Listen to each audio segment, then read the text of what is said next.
L'invité d'ici.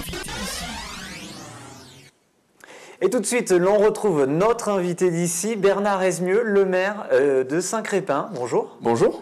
Alors, candidat à un 3e mandat. Exactement. Vous êtes élu depuis 2001 sur cette petite commune, située donc entre le Guillez 3 et l'Argentiérois. Comment on pourrait la situer au mieux? Elle est à l'intérieur du Guillez 3. C'est une petite commune peut-être pour vous, mais grande pour mon cœur. Et bien sûr, on va justement évoquer le programme que vous allez présenter aux habitants, aux quelques 655, je crois, habitants de Saint-Crépin. C'est cela, oui, le dernier recensement, 655 habitants. C'est une courbe finalement ascendante. Alors la courbe est ascendante depuis une dizaine d'années, régulièrement. On était à 550 habitants, on est à 650 en 10-12 ans. Mais elle est ascendante avec, qualitativement parlant, une augmentation de la population dans les hameaux, mais notamment dans le chef-lieu. Ce qui est important pour la survie, on en parlera, mais de nos services publics, de nos commerces, de notre école. Voilà, justement, on va l'évoquer en évoquant tout ce qui fait la vie quotidienne des habitants de Saint-Crépin, mais c'est primordial finalement, le nombre d'habitants par rapport à tout ce qui est maintien de l'école, de la poste, c'est quelque chose sur lequel vous êtes obligé de toute façon de vous battre. Alors on s'est battu, et il faut être clair, avec la population et l'ensemble de la population qui a joué le jeu. C'est grâce à cette courbe ascendante qu'on a pu maintenir notre bureau de poste de plein exercice. Alors je le fais remarquer parce que c'est assez rare. Donc c'est une poste de plein exercice et notre école communale avec 3 classes, avec une augmentation des élèves. Là, à la rentrée prochaine, nous aurons normalement 66-67 élèves, donc sur 3 classes, donc tous les cours représentés. Alors, Saint-Crépin, qu'est-ce qui fait déjà que vous vous représentiez pour un 3e mandat? J'imagine que vous avez toujours la motivation. Au bout de 2 mandats, c'est pas trop usant?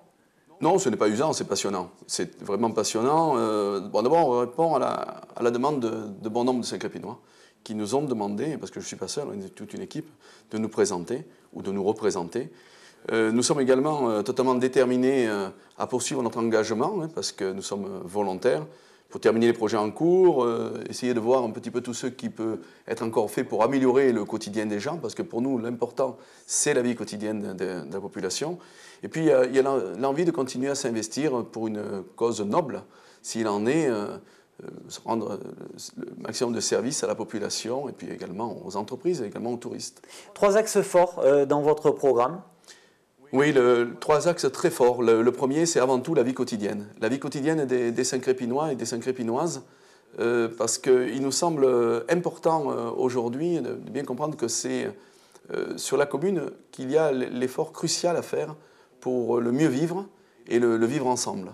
Et dans cet axe-là, on a en particulier un aménagement qui nous tient énormément à cœur. C'est l'aménagement de l'enclos. L'enclos, c'est un terrain qui est situé au centre du village, au cœur du village, et où on peut facilement, à partir de là, en fonction des aménagements qui sont proposés, qui sont déjà lancés pour certains, avoir la possibilité de mieux vivre ensemble, intergénérationnellement parlant ou socialement parlant. Est-ce qu'il s'agit là de l'enclos, c'est sur plusieurs milliers de mètres carrés, est-ce qu'il s'agit d'en faire finalement un lotissement, un nouveau cœur de ville? Alors pas du tout. L'objectif qui est poursuivi par l'ensemble de notre équipe, Saint-Crépin pour vous, c'est avant tout d'en faire un parc public. Toute proportion gardée, ce serait un peu la pépinière de Gap, mais à Saint-Crépin, à la proportion. C'est pas loin de 4000 m². C'est la possibilité d'avoir un jardin public à un endroit où, au centre d'un village, qui poursuit sa densification tout autour. Et c'est assez important que les gens puissent se retrouver avec quelques jeux d'enfants pour les tout petits, peut-être un jeu de boules à voir, mais en concertation, et fait totalement en concertation avec les habitants et les riverains, parce que si nous avons pu acheter ce terrain, et on remercie les anciens propriétaires, qui malheureusement ne sont plus de ce monde, mais qui ont accepté de le vendre à la commune, c'était avant tout pour le préserver de toute volonté immobilière. Et donc, il n'est pas question pour nous, élus, d'en faire un parc avec une résidence résidentielle ou de construire en complète désharmonie avec ce qu'est notre petit village rural de montagne. Les enjeux économiques, ils passent également donc, par le PLU, le plan local d'urbanisme.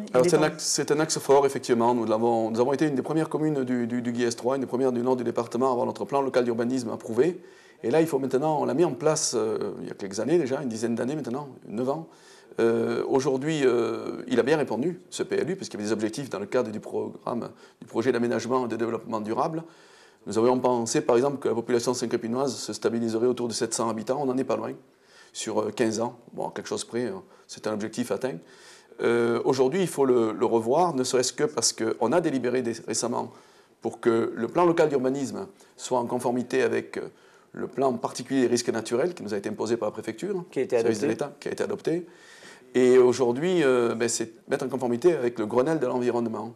Et donc, dans les 2 ans, non seulement il faudra que le PLU soit lancé tout de suite après les élections, parce qu'il y a autre chose, c'est la volonté de l'État aujourd'hui de travailler sur les SCOT, schémas de cohérence territoriale, à l'échelle d'une communauté de communes ou d'un pays, et en même temps de voir exactement comment on peut arriver à organiser notre PLU avec un éventuel PLU intercommunal que pour ce qui me concerne, je ne souhaite absolument pas. Vous ne voulez pas de PLU intercommunal en tant que président de la communauté de communes du GIS3 ? Tout à fait, parce qu'on a bien conscience aujourd'hui que la ruralité, c'est une chance pour notre pays. Et attention aux PLU intercommunaux avec une dissolution progressive des communes. Ce qui fait l'émanation d'un maire aujourd'hui et d'une commune, c'est l'école, bien entendu, c'est l'état civil, mais c'est aussi l'urbanisme. Alors que ce soit articulé entre les différentes communes et les différentes composantes de la communauté de communes du GIS3, sans aucune difficulté, mais que ce soit uniquement avec des intérêts importants, qui sont pour l'instant convergents, mais qui peuvent être un jour divergents, sait-on jamais. Nous avons 2 stations de ski, de Florent, une commune bourg-centre, Guiest, et nous sommes 5 communes dans la vallée qui composent aujourd'hui la communauté de communes. Et cette communauté de communes, elle a pour vocation à s'élargir. Elle va fusionner avec d'autres, manifestement avec le Kéra. Je souhaite également, et nous souhaitons, bon nombre d'élus souhaitent que ce soit également avec l'Embruné. Et à partir de là, c'est d'importance de pouvoir conserver quand même nos identités fortes au niveau communal, parce qu'il nous semble prioritaire quand même de maintenir ce lien affectif et social avec la population. On reparlera de la communauté de communes parce que c'est aussi un enjeu fort sur le GIS3 pour ces élections municipales. On verra pourquoi dans quelques minutes. On va revenir sur un dossier purement municipal, c'est ce camping municipal justement. Ça a posé, il y avait quelques petits soucis. Qu'est-ce qui s'est passé et où on en est actuellement? Alors aujourd'hui, c'est une gestion communale du camping, mais également de la piscine, qui est une piscine municipale, puisqu'on a la chance d'avoir une piscine, et également d'un petit bar-restaurant. L'objectif pour nous, c'est de le rentabiliser totalement. Nous ne pouvions pas le faire tant que le PPR ne nous avait pas donné la certitude que le camping serait toujours exploitable. Le plan de prévention des risques. Exactement. Le plan de prévention des risques a failli nous faire fermer le camping il y a à peine un an et demi. Le plan de prévention des risques, il a été mis en place il y a à peine un an. Aujourd'hui, une délégation de service public peut très bien être envisagée. C'était impossible à faire il y a un an. Ce qui veut dire que derrière, par rapport aux investissements qu'il va falloir accomplir, mais également au niveau des recettes, puisque au-delà des 3 axes, il y a 2 priorités pour nous, et les recettes fiscales, les recettes de redevances en est un. Ce sont des choses importantes qu'on est en train de réfléchir. Nous avons bien entendu au sein de cette équipe motivé la volonté de travailler dans ce sens pour améliorer nos recettes financières. Si vous êtes réélu, vous allez donc lancer une DSP dès cette année ? Dès cette année, c'est impossible, délégation parce que délégation de service public, hein. la saison est déjà lancée, tout est relatif, donc nous avons le personnel qui est recruté pour cette année, mais c'est une réflexion importante qu'il faudra accomplir. DSP, prestation de service public, concession, ce sont des questions vraies qu'il va falloir se poser très vite.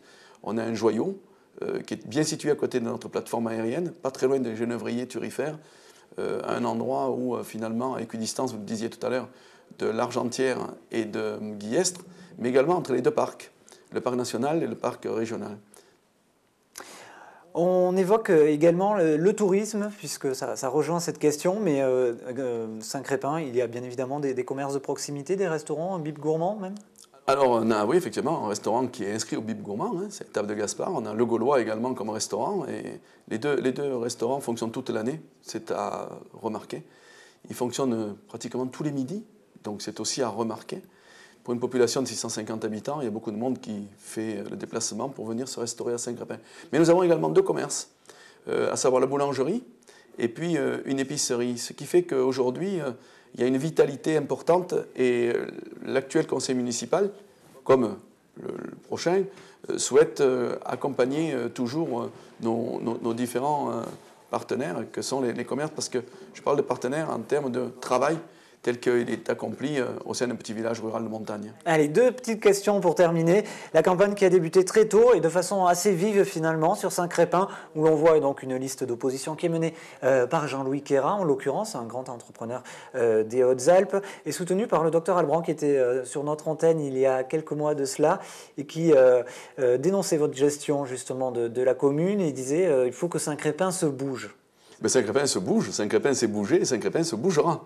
Voilà, parce que derrière, effectivement, il y a eu énormément de travail d'accompli.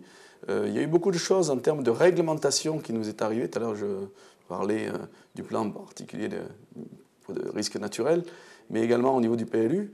Je rappelle quand même que les 700 000 euros d'investissement, ils ont été investis pour travailler, pour faire travailler des entreprises, pour maintenir l'emploi, parce que c'est une des priorités avec notre zone d'activité. Nous continuons et nous continuerons à essayer de la développer. Nous avons la possibilité d'avoir une extension de 3,5 hectares. Et puis également en termes de gestion financière, l'endettement de la commune est en dessous des strates et des moyennes communément admises. Quand on parle bien entendu des impôts, encore faut-il bien savoir si on parle des impôts ou, comme le docteur Albrand a pu le dire à un moment donné, de parler des redevances. Ce n'est pas tout à fait la même chose. L'intercommunalité, vous êtes très attentif, j'imagine, à tout ce qui se passe donc, sur la communauté de communes du Guillestroy. Vous êtes plus Claude Feuillassé ou Bernard Leterrier? Je suis plus Claude Feuillassé.